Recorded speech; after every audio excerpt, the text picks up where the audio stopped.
Everyone has a secret. Some are indifferent to it. Others are afraid of it. As a celebrity, denying their existence is always wrong.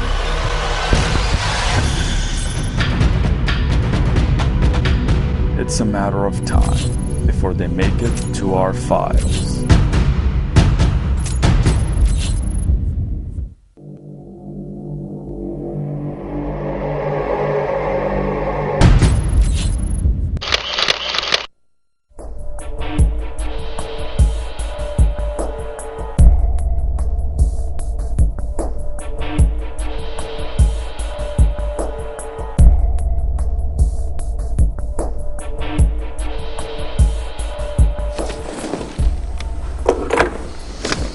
अस्सलाम वालेकुम। वालेकुम अस्सलाम जनाब। ये handcuffs नहीं, मुझे अंदाजा हो गया था कोई नई चीज है नहीं हमारे लिए, लेकिन फिर भी जंजीर जुनून का तोहफा है। जंजीर से क्या घबराना है, हम हाथ बढ़ाए बैठे हैं, पहनाए जैसे पहनाना है। क्या बात है, शायरी का बहुत शौक रखते हैं हम। अल्हम्दुलिल्लाह। सैयद फैसल अली सब्जवारी साहब, आप फिल्मों में क्यों नहीं आए? गुड लुकिंग बंदे हैं, एजुकेटेड हैं, फिल्मों में क्यों नहीं आए? मेरे ख्याल में फिल्मों वाली ब्रीड है नहीं, और फिल्मों में आए हैं क्या एजुकेटेड लोग बहुत ज्यादा बड़े, मतलब हमारे से मोमर राना है, पढ़ा लिखा है। क्योंकि आपका देयर आर फ्यू एक्सेप्शंस। हाँ बिल्कुल, आपका मैं अभी थोड़ा सा पॉलिटिकल करियर फॉलो करा था, मैं कहता कि आप गलत फील्ड में, आपको तो वाकई फिल्मों में या ड्रामों में होना चाहिए था, फैसल कुरैशी वगैरह के साथ, मयूर सईद वगैरह। नहीं, पॉलिटिक्स जो है, ड्रामा तो मसनूई एक चीज है, पॉलिटिक्स एक रियल चीज है। पॉलिटिक्स में आजकल सबसे बड़ा ड्रामा नहीं हो रहा? पॉलिटिक्स में हो रहा है, और इतना हो नहीं रहा जितना उसको मीडिया ड्रामेटाइज कर रहा है। तो लेकिन पॉलिटिक्स में आना इसलिए जरूरी था कि अगर आप कुछ करना चाहते हैं, अगर आप सोचते हैं कि गलत हो रहा है और मैं सही के लिए कुछ कोशिश करूं, तो पॉलिटिक्स इज अ वे। बहुत सारे और दीगर तरीके भी हैं, लोग सोशल सेक्टर में हैं, लोग वेलफेयर में हैं, लेकिन पॉलिटिक्स मेरे ख्याल में।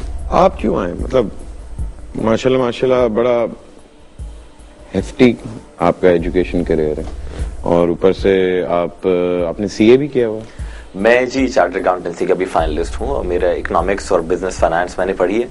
लेकिन ये खैर कोई बहुत ज्यादा, मैं नहीं कहता कि एजुकेशन तो आप जितनी भी हासिल कर लें उतनी कम है। हाँ, तो उसके बाद आपने, आई मीन व्हाई पॉलिटिक्स? आप जैसा बंदा जो कि एजुकेटेड, और उसके बाद जबकि उसको पता है कि यार हमारे पाकिस्तान में पॉलिटिक्स का क्या हाल है, उसके बावजूद you took the step to actually come into politics, why? Politics में देखो, ईमानदारी की बात तो ये है भाई कि मैं पॉलिटिक्स में ईमानदारी कहाँ से कि मैं नहीं, ऐसा नहीं है, ऐसा नहीं, डिपेंड्स कि कौन कर रहा है और किस तरह से कर रहा है। इसी सोसाइटी की रिप्रेजेंटेटिव होती हैं पॉलिटिकल पार्टीज में। अगर इस सोसाइटी में अच्छे और बुरे लोग होंगे तो यकीनन हर पॉलिटिकल पार्टी में अच्छों के साथ बुरे भी होंगे। मगर आजकल हर बंदा एक दूसरे को बुरा कह रहा है, अच्छाई तो रही नहीं। अगर कोई अच्छा बनता है तो उसको अगले दिन मीडिया ऐसा बुरा कर देती है। सिर्फ पॉलिटिक्स में थोड़ी, हर जगह कह रहे हैं, बुरा कह रहे हैं। एज ए सोसाइटी हम एक दूसरे के पीछे पड़े हुए हैं, एज ए सोसाइटी हम एक दूसरे की टांगे खींच रहे हैं। पॉलिटिक्स तो एक उसका सैंपल है उस पूरे के पूरे एक बिगर केक का, कि उसमें से आप ये देख लेते हैं, क्योंकि उनको आप मीडिया की बदौलत आप दोस्तों ने जो है थोड़ा सा स्टार्स बना दिया है। लोगों को मजा आता है, एक दूसरे को बैठ के टीवी पे बुरा भला कहते हैं, वो कहते हैं हम हिट हो जाएंगे इस तरीके से। तो इसलिए लोगों को लगता है कि सियासतदान हर वक्त लड़ते रहते हैं। साहब, आप क्यों पॉलिटिक्स में आए? मैं, ईमानदारी की बात है, मैं तो स्टूडेंट पॉलिटिक्स से आया हूँ स्कूल लाइफ के फौरन बाद, और मैं बिल्कुल भेड़ चाल में आया हूँ कि मतलब मुझे फैसिनेट किया एपीएमएसओ के नारे ने और मैं चला गया। But when I joined APMSO, then I started to read and learn कि है क्या, प्रॉब्लम्स क्या हैं पाकिस्तान की पॉलिटिक्स की, एपीएमएसओ क्या चाहती है, अल्ताफ हुसैन साहब क्या चाहते हैं। एपीएमएसओ का मेन रोल क्या है? And APMSO stand for? APMSO in my days used to stand for All Pakistan Muhajir Students Organization, and now it's been transformed into All Pakistan Muttahida Students Organization. It's a students organization जो कि 98% middle class, lower middle class और lower class के जो population है उसी की student category को cater करने के लिए है, जो कि ये समझती है मगर रोल क्या है इस ऑर्गेनाइजेशन का? आई मीन आप लोग जलसों पर जाते हैं, कोई चेंज क्या लेके आए ये मूवमेंट? चेंज मेरे ख्याल में जो आपको बहुत बड़ी नजर आती है, मैं एपीएमसो को ये क्रेडिट देता हूं कि एमक्यूएम की जो टॉप लीडरशिप है शुरू दिन से लेकर और आज तक की, उसके 90% लोग जो हैं वो एपीएमसो के स्टूडेंट पॉलिटिक्स के आए लोग हैं। अब ये वो रिप्रेजेंटेटिव्स हैं कि जिनके कभी खानदान में किसी ने नहीं सोचा था कि वो जाके पब्लिक रिप्रेजेंटेटिव बनेंगे, ना उनके दादा और वालिद के नाम किसी असेंबली की दीवारों पे लिखे, ना हमने तारीख में पढ़े कि दादा साहब भी जो है साहब बहादुर थे और फलां ऐवान में थे और वालिद साहब भी थे, तो आएंगे और बकौल हसन निसार साहब के उनके नौज़ायदा बच्चे भी ऐवानों में आ जाएंगे। हमारे तो खानदान में it's a training camp if you want to move on. It's not a training camp of it gives you training. Politically भी आपको ट्रेन करते हैं, खासकर आपको ये बतलाती है एपीएमसो कि आपका राइट है इस मुल्क में हर चीज का।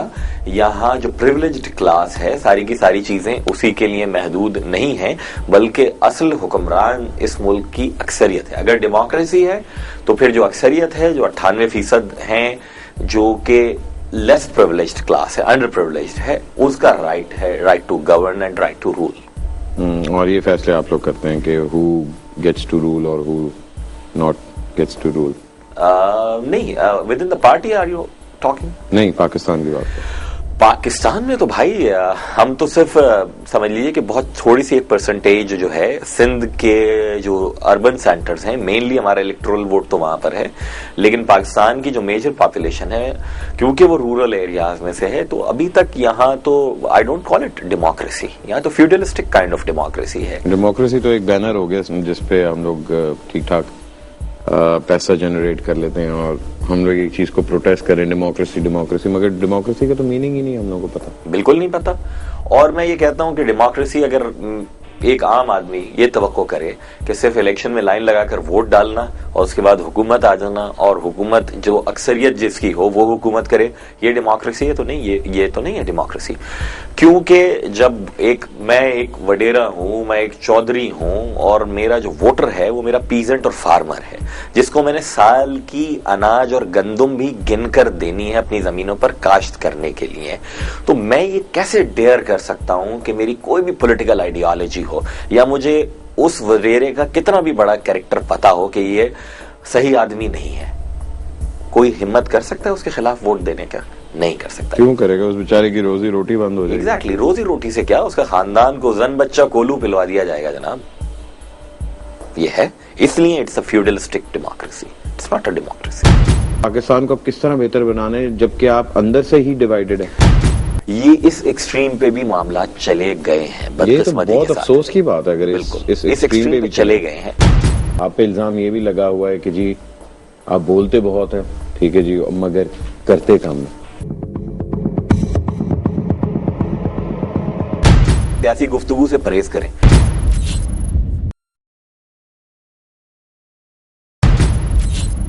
स्टूडेंट तंजीमों में आपने अपना करियर स्टार्ट किया और बहुत एक्टिव करियर स्टार्ट किया और बहुत, मैं कहूँगा, कम टाइम के अंदर आप एक ऐसी पोजीशन पे आ गए जहाँ media as well as national politics में आपका एक नाम बन गया।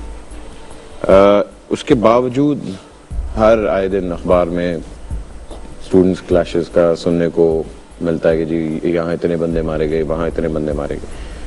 तो आपको नहीं लगता कि ये एक, मतलब जैसा आपने कहा कि